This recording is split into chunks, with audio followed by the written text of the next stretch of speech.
Hi guys, welcome back to the channel. I'm Office Bloke Daz. I'm Office Bloke Aidan. Okay, if sports is your thing and you're not liked and subscribed, you know what to do. Give it a click. Get the big muscles over there, giving it a click. Right? How to lose an MVP award in 10 seconds. I've not really been watching basketball that much this year, to be honest with you. So I think who could be the MVP so far?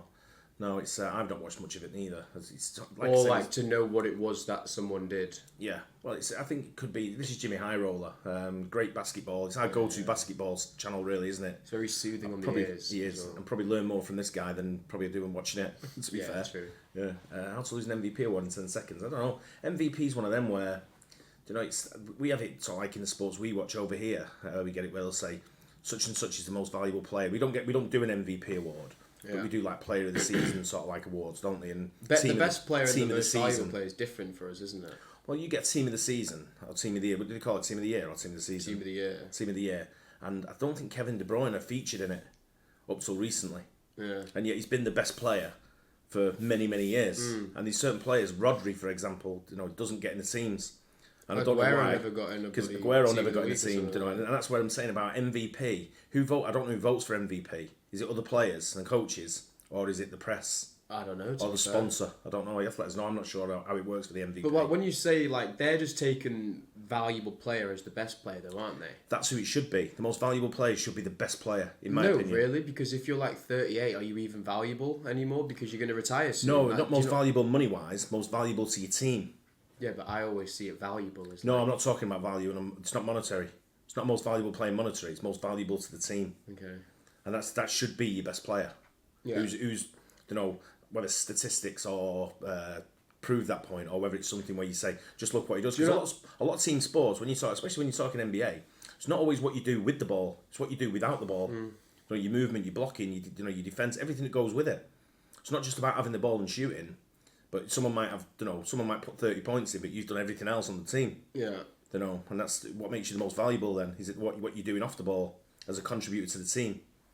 That's the way I see it, and that should be your best player. Yeah. But someone who sees the all-round program. Yeah. Let's see what he says about it. That's what Jimmy says anyway. Is there a difference between the best player in the NBA and the most valuable player in the NBA? Straight off the bat. It's a bit of a loaded question, but with what's going on in the NBA right now, I think the question is more relevant than ever. In 1998, Michael Jordan was the best player in the NBA off of sheer skill and ability, but he was also the most valuable player in the NBA because of his impact on the Bulls for 82 games of the season. But seasons like this are usually an exception. The difference between the best and the most valuable are almost never this black and white. In 2011, Derrick Rose won the league's Most Valuable Player award, despite the fact that LeBron was unanimously considered the best player in the NBA at the time. In a league loaded with all-time great talents in the mid-2000s, Steve Nash won back-to-back MVPs, even though he was never considered the best player in the NBA. How good a player is and how valuable they are two very different things. How valuable is a player despite how incredible they are if they can't stay on the court? And how valuable can a player be if they aren't nearly as great, but they are always ready and available? Because right now, I think we're learning the harsh answer to this question. Didn't they change it as well? So if you don't play a certain amount of games, you can't win the MVP. I don't think it's the MVP. I don't think you could go to the. I don't know if you're in the team of the season or whatever they call it. All-Star. The All-Star team or whatever they call it. All-NBA team. Yeah, All-NBA. Yeah. No, I think it's MVP. If you play half the amount of games, you can't win the MVP. Don't get me wrong. If you only play half the games, you probably won't be at the run to win it anyway. You're not that valuable if you're only playing half the games, unless you're 100% in them half the games, and that's what's kind of. But then again, you could be injured for the first 6 months or however many months, and come in for the remainder of what's left. Do you know what it's like? And smash it from bottom of the league to the top of the league. That's like Kevin De Bruyne when he's come back. He's only played 12 games and he's got more assists than anyone else. Yeah. But that's what I'm saying, and that's where someone who's valuable comes into the team, and that's what I'm saying. It's not someone who's dropping the points or playing. Steve Nash there. Steve Nash was a great player, and what he does for the team may be different to what other people do. Just drilling the points and getting the statistics on there might be very selfish, and not only you're knocking teams on you're putting points on the board, but you're not necessarily helping your team win. Do you know what I mean? Yeah. And that's where the valuability, the value. I know, like a Russell Westbrook type player. Or James Harden. Yeah. Attention all you can. Last summer, the National Basketball Players Association and the NBA signed a new collective bargaining agreement. And within the terms of this new agreement was one requirement in particular that really caught the attention of fans and the players. A new 65-game minimum requirement for season awards. That's all NBA team selections, Defensive Player of the Year, MVP, everything. And despite some concerns regarding this new eligibility threshold, the terms were all agreed upon and signed off by the players and the league. I mean, after all, 65 games is just 80% of the season. In theory, this threshold shouldn't be hard to hit. At least, that's what we thought. Because just one season into this new minimum game requirement, and the worst case scenario is already playing out. Up until last week, Joel Embiid led the NBA's MVP race by a pretty wide margin. Up to this point, his season hasn't just been MVP worthy, it has been one of the greatest offensive seasons in league history. A sort of revenge tour for the backlash he received after winning last year's MVP over Nikola Jokic. And barring some sort of major injury, the 2024 MVP award was virtually his. And then, almost as if it was written in the script, Embiid sustains a major injury, causing him to miss too many games, making him ineligible for the MVP award. This is, without question, the worst possible outcome for not only Embiid, but for the NBA's new agreement with the players, making a new rule that seemed reasonable at the time look completely unfair and unreasonable in hindsight, even though it's not. In fact, the new 65-game rule is a benefit to the players, not a detriment. See, over the last 3 decades, NBA player salaries have increased almost exponentially, product of a massive increase in league revenue thanks largely in part to new, more expansive media deals. Large broadcasting companies fight for the rights to NBA media with massive checks, and in return, the NBA provides an exclusive premier product. In 2014, just a decade ago, the NBA signed a 9-year TV deal worth $24 billion, a deal that dwarfed all of their previous contracts combined. At the start of the 2025 NBA season, their new TV rights kick in, a deal that is worth an estimated $75 billion.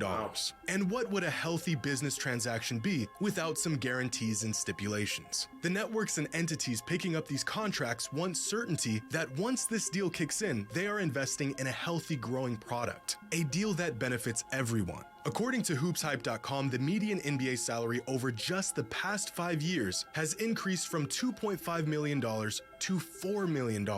And once the new CBA deal kicks in, this number might even double within the next few years. The league-wide minimum salary has drastically increased as well, from just $500,000 in 2014 to $1.1 million. Maybe we should try and get to the NBA. Yeah, should we try out? Yeah. Any teams looking for players? I know, right? You've got the in 2015 more of a height advantage than I have. I'll still look small on the court. I'd have to use that little Tykes. You'll be moving like Muggsy Bogues, whatever his name is. There were only 8 players in the NBA making at least $20 million. This season, there are, wait for it, there's a lot of them, 75 players making at least $20 million. This leap in player salary does not exist without the CBA and without stipulations. League-wide, every player benefits from these ever-increasing deals locked in by bargaining agreements. And in return, the companies who are paying up want to make sure that they're getting the best product possible. And after seeing teams resting and sitting star players, they felt it was necessary to add this 65-game minimum requirement to ensure the quality of their investment. Could this requirement hurt a handful of star players in the long run? Sure. Injuries happen. Not every game missed is intentional. But do these requirements also help lock in deals that benefit every single player around the league? Yes. But this only addresses one side of the issue. Because with these new requirements, us fans are winning too. Star players around the league are playing far more games this season than... I look at it in a way there. I get what you're saying here, right? About the salaries that are going right up like that, and you're dropping players down, sort of thing. Are you getting what you pay for? The fans, when you look at salaries going up like that, 75 players on $20 million plus per season, right? Is that per season? Yeah. Yes, it is, right? Actually, I don't know. I think it's per season. Must be per season. $20 million. Yeah, you would have thought so. Actually, that's a lot, though, right? But when you think about it, when you think about the most of the money in these sports franchises or sports clubs is not made from the match-going fan. A lot of it's made from the corporate side. I get that. the boxes and all the nice sort of stuff. But your everyday $8 tickets, $25 tickets, $50, whatever you're paying, that's not making the revenue up for the, especially in basketball. There's only, small take arenas, 20,000 people, 25,000 people max. Yeah. But when you go to, I've seen the revenue that comes through, say, at Manchester City with the gate receipts. It's nothing. They could give tickets away and still won't make any difference to them. Right? It's not going to make an impact. The big money's from the sponsor, but what they're still doing, they're still filtering that down. So the ticket prices are going up for the everyday fan. So it's only a matter of time before your everyday fans, which we are, get priced out by the corporate fans. So the corporate fans that are going, or the corporate businesses that are paying for the tickets and having the boxes. You see now, I remember going to stadiums and arenas years and years ago. There was not that many corporate seats. There was only a few boxes scattered around and a few sort of like, again, now you go, it's 2 floors on this section, it's 2 floors on that section. It's all the way around the stadiums and all the way around the arenas. It's massive now. Corporate sort of sponsorship's massive. And I think it might be driving the everyday fan out of the games. Your game going fan who goes to the NBA or goes to the NFL or goes to the Premier League, whatever sport they go to, baseball. It's just driving it out, I think. Yeah. And it's just such an expensive episode. Now, I mean, I love all sport, but for me to go to all sport is such an expense. That if I want to go rugby league, rugby union, cricket, football, all of a sudden, number one, it's time. But number two, you're looking at it and going, well, I've spent so much money in the winter for the Premier League football. Now I want to go to the cricket, or now I want to do rugby as well, or you want to do athletics. No one wants to do that, mate. Go to the cricket. But cricket's a great day out. It really is a proper buzz. Yeah, but it's same as like in the USA. If you go NFL or you go into baseball, or you go into the NBA, whatever you want to do, it's proper expensive, man. It is. Yeah. Don't know. Like I said, we asked last time. Especially how many people over go there, to because at multi-sports. least like over here they cap ticket. Yeah, we've got prices. ticket prices capped. Yeah. You have it's expensive over there, man. Well, we see the Super Bowl. Look what But cheapest I see was $16,000. I know that's just stupid. It's insane. Yeah, but how many everyday match going fans or game going fans can go to the Super Bowl at them prices? Yeah, probably not many at all. I really love the NFL. Super Bowl's in my town. I think I'll go. Like the first time he's ever seen his team get to the Super Bowl, and he has to pay $16,000. I think they'd be probably a little bit different for the season ticket holders that go, but it's still the same. Yeah. Not everyone's going to get a ticket because there's 100,000 seaters. Yeah. Not everyone's getting a ticket who go to 100,000. I don't know, New York Giants fans ain't going to all get a ticket for a 48,000 arena seating in a stadium seat, or 65,000, whatever it was in Las Vegas. Not that Giants are going to make it there anytime soon anyway, but... Than they did in the past few years. Here are the 15 All-NBA players from last season. And through January of last season versus through January of this season, only 3 of these 15 players have played less games this season compared to last season. At this point last year, the top 15 players around the league missed 117 games. This season, they've only missed 76.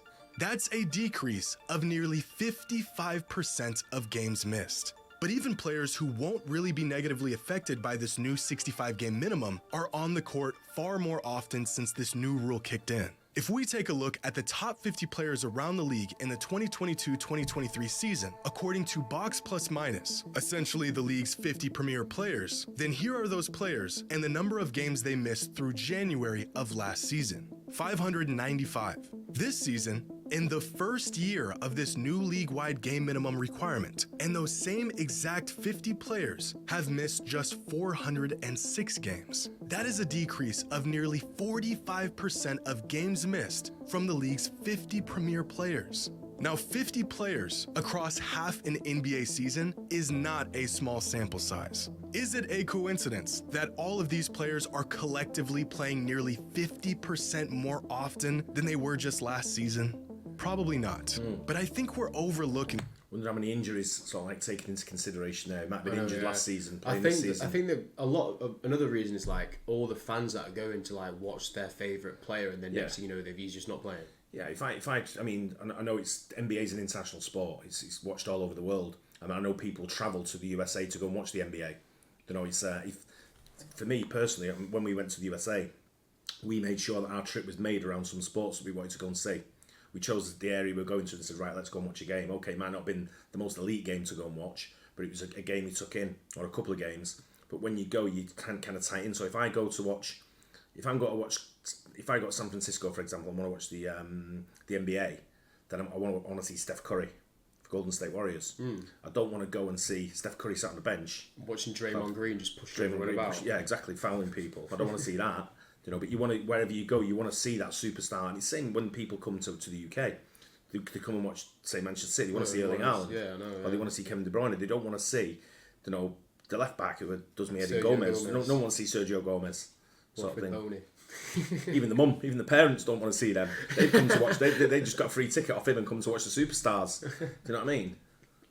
The most important part about this idea of a player being available and just how important that is to a team. After all, they say availability is the best ability. And although I don't know if I agree with this statement, there is a tipping point where a player who isn't nearly as good as another player starts to become more valuable simply because he's on the court more. For example, I think most people would agree that Stephen Curry was better than Donovan Mitchell last season, and all of the numbers would support this, especially this one. The estimated plus-minus metric, which has Curry as the 9th best player last season and Mitchell as the 21st best player last season. But if we look at the estimated wins metric, which factors in how impactful a player was and the amount of minutes they played, then Donovan Mitchell jumps to the 8th most valuable player, while Curry falls to 12th, because Mitchell played 68 games while Curry only played 56. There is a stark difference between the best player and the most valuable player. And although there isn't an argument for Mitchell being better than Curry, there is an argument that he was more valuable to his team because he simply played more games and made an impact on winning more often. This season, this same exact concept is unfolding on a much larger scale. When Joel Embiid is on the court, he is a monster. Even his biggest cynics couldn't deny the MVP run that he was on. And according to estimated plus-minus, which again essentially looks at how good a player is, Embiid has been the best player in the league this season with an EPM of 10.1, followed by Shea, Giannis, and Jokic. But when it comes to estimated wins, Embiid falls to the 4th spot behind those same 3 players. The sole factor behind this is because he's only played 70% as many games as they have. At the end of the day, would you rather have 60 games from an MVP caliber player or 80 games from an All-NBA or even All-Star caliber player? I think the overall concept for this new 65-game minimum requirement for awards is generally a good thing. We will inevitably see some of the downsides to the rule, but overall, the good that will come from it will far outweigh the bad. Some players may not like it, but it's the players and their decisions that led to this point in the first place. With the regular season becoming more irrelevant and disconnected from the postseason, with more players strategically sitting out games and picking and choosing when they want to play, the league had no choice but to enforce this new rule. Over the last 30 seasons, here are the percentage of games played by players who made All-NBA teams. Throughout the 90s and 2000s, the top players around the league played in about 91 to 95% of all games. In fact, prior to 2018, this number only dipped below 90% one time. But over the past 6 seasons, superstars around the league have been playing less and less, bottoming out last season at just 81.5% of games played on average. But this season, would you look at that? The players who are projected to make an All-NBA team are on track to playing 92% of all available games. Some may not like it, but the new rule is working.